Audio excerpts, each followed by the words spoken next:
Yooyyaa daawwattoota hordoftoota irratti biyyoolessa Oromiyaa jaalatamoo guyyaa kabaja ayyaan hundeeffama irratti biyyoolessa Oromiyaa waggaa lammaffaatiin isan ga'ee bag waliin geenne isaniin jenna. Kan isan arguu jirtan kun kallattiin ayyaan kabaja hundeeffama irratti biyyoolessa Oromiyaa dirree qabsoorraa kabajamuu jiru itti dhiyaadhaan affeerra heen.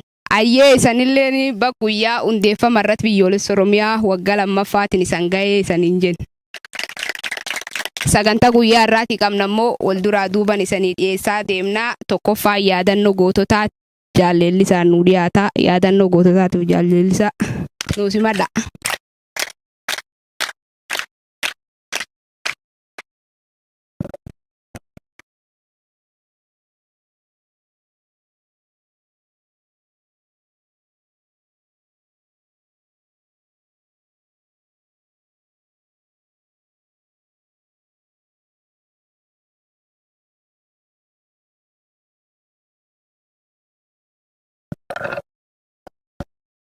Ayyee jaalleellisaa.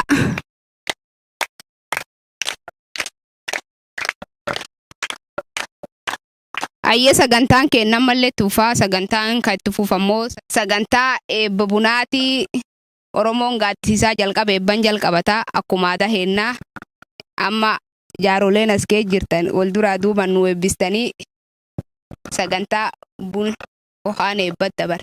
Abbo bulchaa gar waltajjii tarkaan nu dhiyeessa.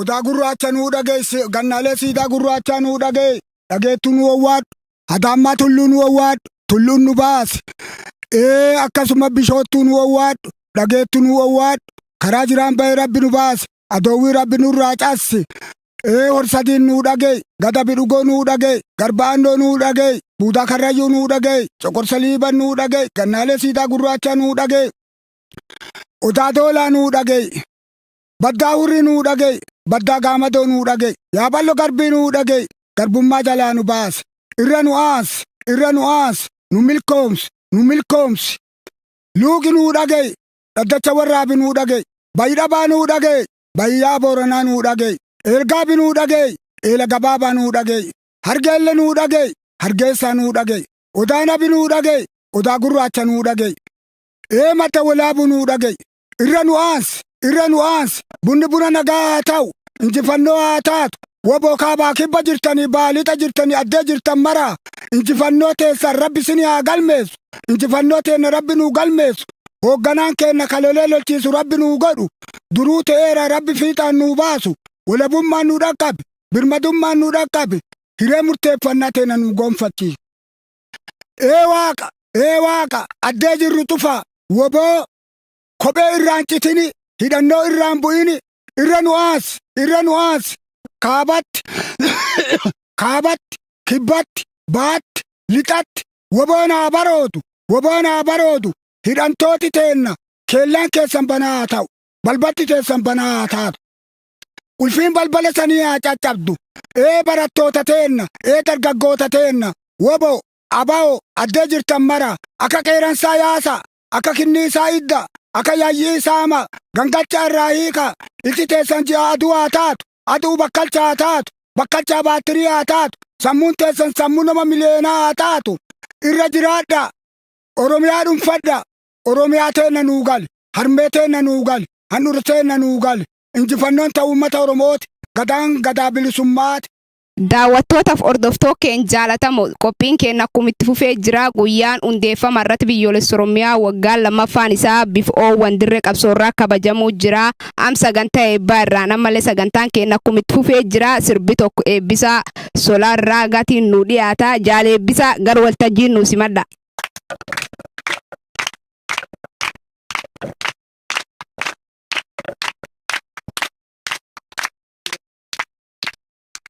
Wabo galaabaan kan abboota kalee seenaan nu gaafata yoo dhaloota ganne. Wabo galaabaan kan abboota kalee seenaan nu gaafata yoo dhaloota ganne. Waboo galaabaannaa kan abboota kalee seenaan nu gaafata yoo dhaloota ganne. Seenaan nu gaafata yoo dhaloota ganne.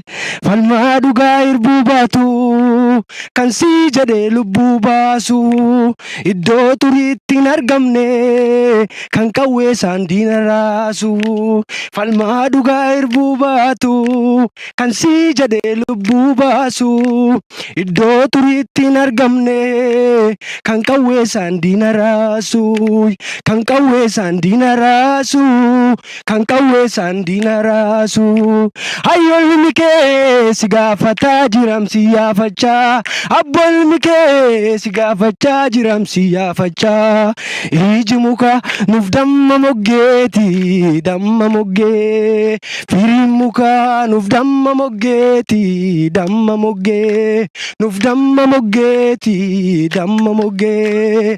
Iji muka nuuf damma moggeeti damma moggee. Firiin muka nuuf damma moggeeti damma moggee. Siif dabartii nafta akkasitti bilisummaa jira bilisummaa bilisummaa jira bilisummaa bilisummaa jira bilisummaa bilisummaa jira bilisummaa. Falmataa uummataa abaawoodhaani kaayyoo koo gurguree hin bulle garaafi dirree qabsoon jira hidhadhee garaa koo osoo lubbuun jiru naftanyaa godaantuun hin dhaaltu biyya koo. Osoo lubbuun jiru naftanyaa godaantuun hin dhaaltu biyya koo. Falmataa uummataa abaawoodhaani kaayyoo koo gurguree hin bulle garaani dirree qabsoon jira hidhadhee garaa koo osoo lubbuun jiru naftanyaa godaantuun hin dhaaltu biyya koo. Osoo lubbuun jiru naftanyaa godaantuun hin dhaaltu. Anoo lubbuun qabuun tokkicha sii kenne wayyaa foon koon jenne lafee sin kusanne. Dammaqii Oromoo nu cina dhaabadhu booddee gaabbii taati seenaa ol kaawwadhu. Dammaqii Oromoo nu cina dhaabadhu booddee gaabbii taati seenaa ol kaawwadhu. Falmataa uummataa abaawoodhaani kaayyoo koo gurguree hin bulle garaafi dirree qabsoon jira hidhadhee garaa koo osoo lubbuun jiru naftanyaa godaantuun hin dhaaltu biyya koo. Osoo lubbuun jiru naftanyaa godaantuun hin dhaaltu biyya koo. Falmataa uummataa abaawoodhaani kaayyoo koo gurguree hin bulle garaani dirree qabsoon jira hidhadhee garaa koo osoo lubbuun jiru naftanyaa godaantuun hin dhaaltu biyya koo. Osoo lubbuun jiru naftanyaa godaantuun. Qabsoon tapha miti deeggarsa barbaada namni kaayyoo qabu yoom garaasaaf yaada. Dammaqii Oromoo nu cina dhaabadhu booddee gaabbii taati seenaa ol kaawwadhu. Dammaqii Oromoo nu cina dhaabadhu booddee gaabbii taati seenaa ol kaawwadhu. Qabsoon tapha miti deeggarsa barbaada namni kaayyoo qabu yoom garaasaaf yaada. Waan qabduun qabsaa'ii utubii dhaaba kee injifannoon galla hin shakkiin garaan kee. Waan qabduun qabsaa'ii utubii dhaaba kee injifannoon galla shakkiin garaan kee. Injifannoon galla hin shakkiin garaan kee. Injifannoon galla hin shakkiin haye. Oromoo jabaadhu ni moonaa dhugaani hundumtuu hin danda'aman goonaa qawweeni. Kennaa bifarjoomaa waan Oromoof kennee tinaafsiisee ormaa. Kennaa bifarjoomaa waan Oromoof kennee tinaafsiisee ormaa. Oromoo jabaadhu ni moonaa qawweeni hundumtuu hin danda'aman goonaa dhugaani. Kennaa bifarjoomaa waan Oromoof kennee tinaafsiisee ormaa. Kennaa bifarjoomaa waan Oromoof kennee tinaafsiisee ormaa. Ayyee daawwattoota hordoftoota keenya sagantaa heennan bu'aaru jirtan jennee abdannaa. Sagantaan keenya mallee wal duraa dudduuban akkumitti fufee jira itti dhiyaadhaan affeerra heenna nu bu'aaran. Amma walaloo jaalgalmaattu dhiyaate jaalgalma. Jaalgalma gar waltajjii nu simadha.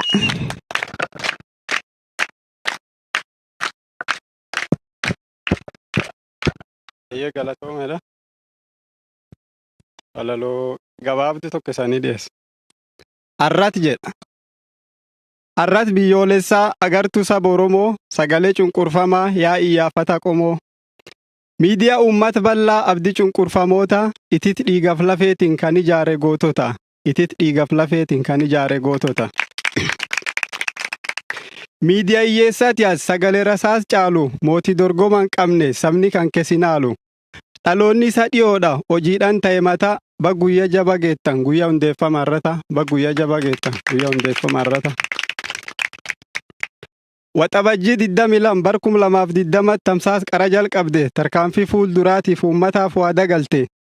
Imal gabroomsa gubu raadiyoodhaan jalqabde osoo diinni sakaaluu TV'n baatee lallabde osoo diinni sakaaluu TV'n baatee lallabde. Omtuun dhokatu si jala yeroo nadde baafatta cunqurfamoot faan buutee rakkoo isa iyyaafatta. Haala oolma oboo jettee sagantatti baafatte zoonilee kee mammaartee akka itti oolan gaafatte. Dadhabdee jalanteenne golunda waliin geette injifannoolee oboo gurra ummataatiin geette injifannoolee oboo gurra ummataatiin geette. Yaa dambalii furgaatu lootii akka ilmee bofa kan eenyufu hin loogne yaa arrat kosi qofa. Gaaddii sagalee dhabeeyyee yaa waa'ela rasaasa aqdabee fiyyita atin beettu asaasa aqdabee fiyyita atin beettu asaasa. Gaaf miidiyaan danuun dhuga Oromoo awwaalte gaaf OBN'n faanuu baduu kenni caraante. Ati immoo jirre jettee boson keessa lallabde dhuga dirreerra jiru baatee uummataan dhaqqabde dhuga dirreerra jiru fuutee uummataan dhaqqabde.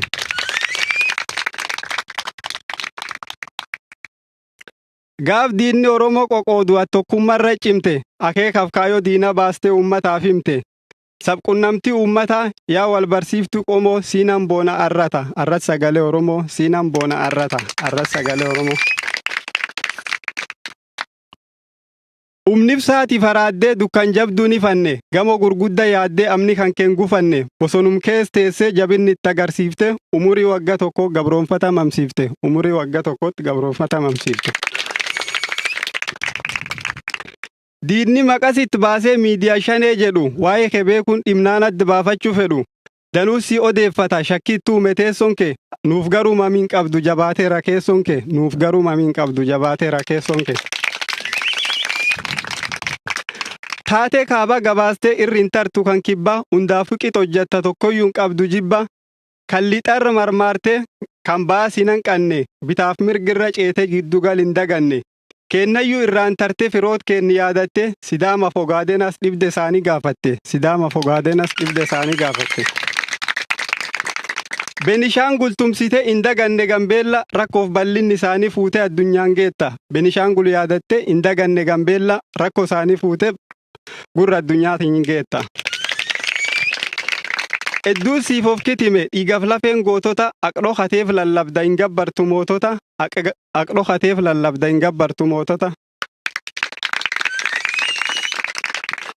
Shiraaf aggaamin diina sirraan dhugan awwaalle peejii kee yoo gubanis tarkaaffii kan keen dhaabne osoo diinni si guruuf doolar meeqa rabsu osoo karfaffuu faduun bitaaf mirga si darbu. Dhiibba uumamaaf nama hundumisa dandeette daa'imtuu cunqurfamaa gurra addunyaatiin geette daa'imtuu cunqurfamaa gurra addunyaatiin geette. Hin cabne hin banne ati jabaattee itti fufte dhoksa diina gayyaa sun gabroomsa gara gubde. Yaa arrat biyyoolessa sagalee sabaaf abdii agartuu sabballaati as jabeessu rabbiin agartuu sabballaati si jabeessu rabbiin injifannoo uummata Oromooti.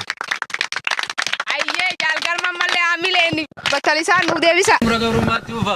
Injifannoon niigaan ni dhufa. Duree jaalan niigaan tattaraan galmaan ni geenya. Ololtuuf gantuuf bakka laannu. Beelaa dheebuun jilgeenfannu. Baara Itoophiyaa biyyiin hoggana mudiignee Oromiyaa walabaa ni ijaarra. Alaabaa keenya nurra Oromiyaa Finfinneera ni mirsina. Sineef gaachan uummata Oromoo bonaa jiraatu. Adagaagu. Awwaaru. Injifannoon kan uummata Oromooti.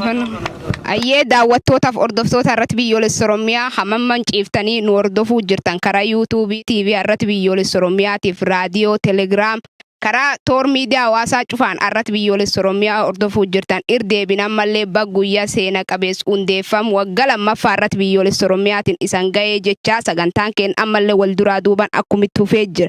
Am sagantaa kennin haasa guyyaa kanaa waa'ee hundeeffama irratti biyyoolessa Oromiyaa arratti biyyoolessa Oromiyaa bu'aa bahii hagamkee bahee waggaa lammaffaa isaa harka bajuu jira. Haasa guyyaa kanaa ilaalchisee jaaljooteen nu dhiyeessaa jaaljootee gar waltajjiin nu simadha.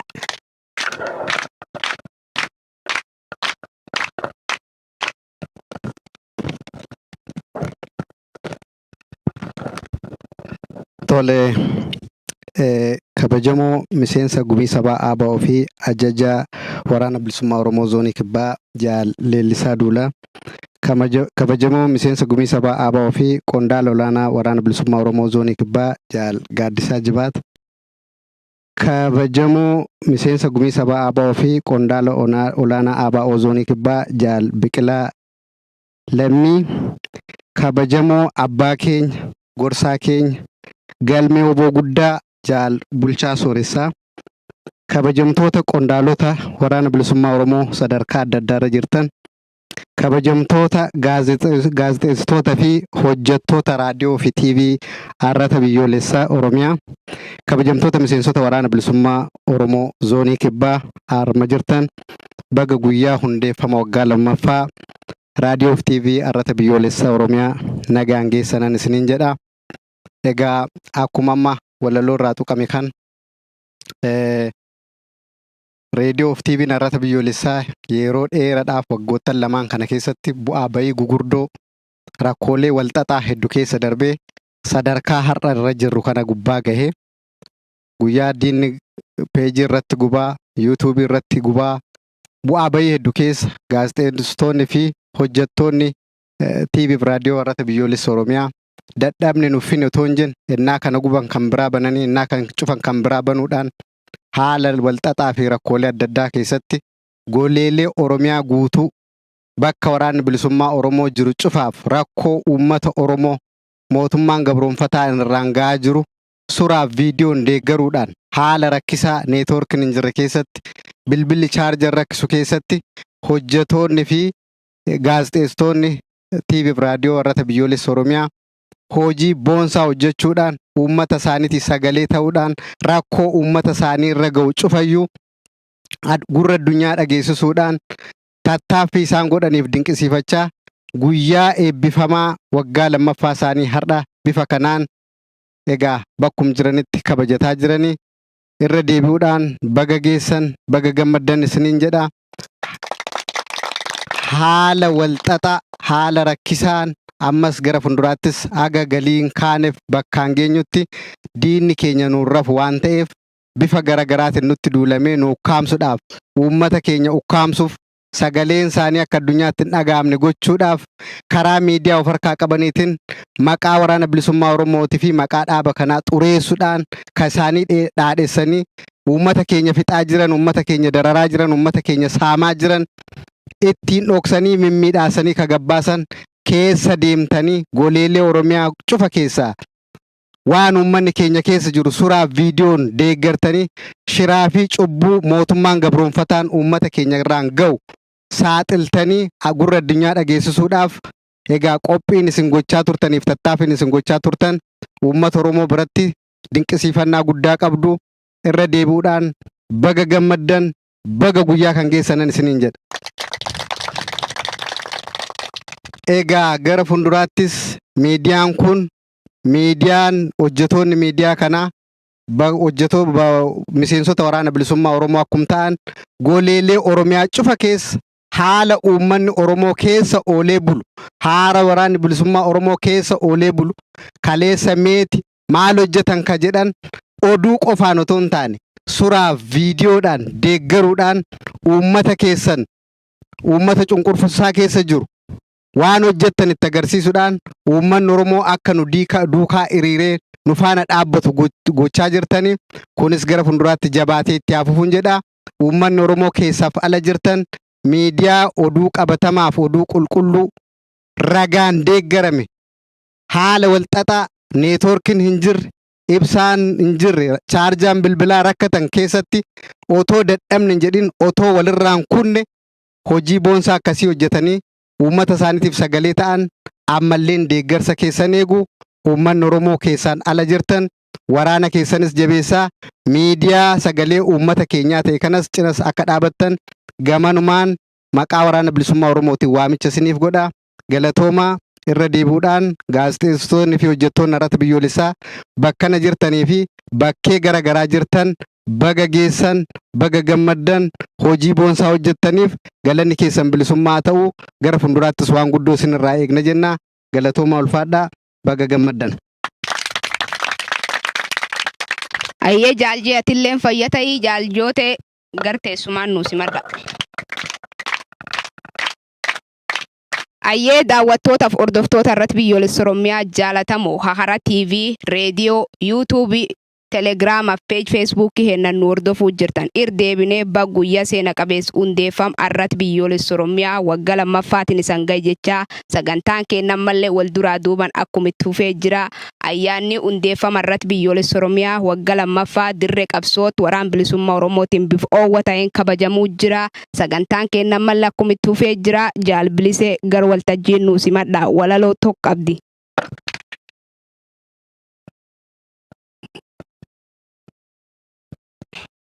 Miidiyaa kaayyoo haqaa kan dhugaa Oromoo arrata biyyoolessaa miidiyaa keenya haqaa dhugaa qofa gabaasuun isa eeggatu maqaa miidiyaa rakkoo Oromoo yeroo hunda dubbatu warra of isaaniif dhiisee rakkoo sabaaf gubatu warra of isaaniif dhiisee rakkoo sabaaf gubatu qabsoo hidhannoon lolaa jaallan sagalee taatan dadhabne utuun jedhin warreen hojjetaa baatan jaallan koo dirree qabsoof Oromoonni martinuu waggaa lammaffaa geenye baga kabajne hundinuu waggaa lammaffaa geenye baga kabajne hundinuu jaallan bahaa fi lixaa kanneen kibbaa fi kaabaa injifannoo lallabuuf kan jirtan giddugalas kan akka galma Oromoo sagaleen seemi'aawu akka jaal daandeelemoo gamoon daandiina kaa'u kan akka jaal heeraanfaa kan garaaf hin jiraanne kan akka jaal jireenyaa diinni duran dhaabbanne kan akka jaal naatoofaa diinni argaarraa toftu kan akka jaal iccitii gamlachuun diina harcaasu kan akka jaal iccitii gamlachuun diina harcaasu warra akka jaal nimoonaa dhugaa sabaatiif fiigan kan akka jaal urguufaa madneen diinaan dadiigan kan akka jaal hawwiifaa dhugaa sabaa lallaban kan akka jaal xiiqiifaas rakkoo sabaaf qaqqaban Jaal hawwii Maamudii fi akka nadhii Oromoo kan akka jaal murteessaa dadhabne warran jenne kana beektu yaa qomoo dadhabne warran jenne kana beektu yaa qomoo kanneen akkasii qabna warra sabaaf jiraatu kaffaltii tokko malee warra sabaaf of laatu kaffaltii tokko malee warra sabaaf of laatu warra gamlatuut muran sagalee firasaasan gama hundaatiin lolanii utubaa diinaa raasan jaallan akkasitti jira jajjabduu onneen barbadaa utuu isaan kun jiranii miidiyaan keenya rataas akkamumatti badaa utuu isaan kun jiranii miidiyaan keenya rataas akkamumatti badaa egaa miidiyaan keenya rataas tarree BBC addunyaatti sichi dhaggeeffatama sabboontotni Oromoos miidiyaa kan guddisuuf kallattii dandeessaniin bira dhaabbadhaa jenna. Nama bara egeree ga'ee ammas kabaju nu haa godhu waaqni ni jiraanna yoomillee yoomuu hin badu haqni ni jiraanna yoomillee yoomuu hin badu haqni. Galatooma. Ayyee jaalbilisee horii bulsiin jenna.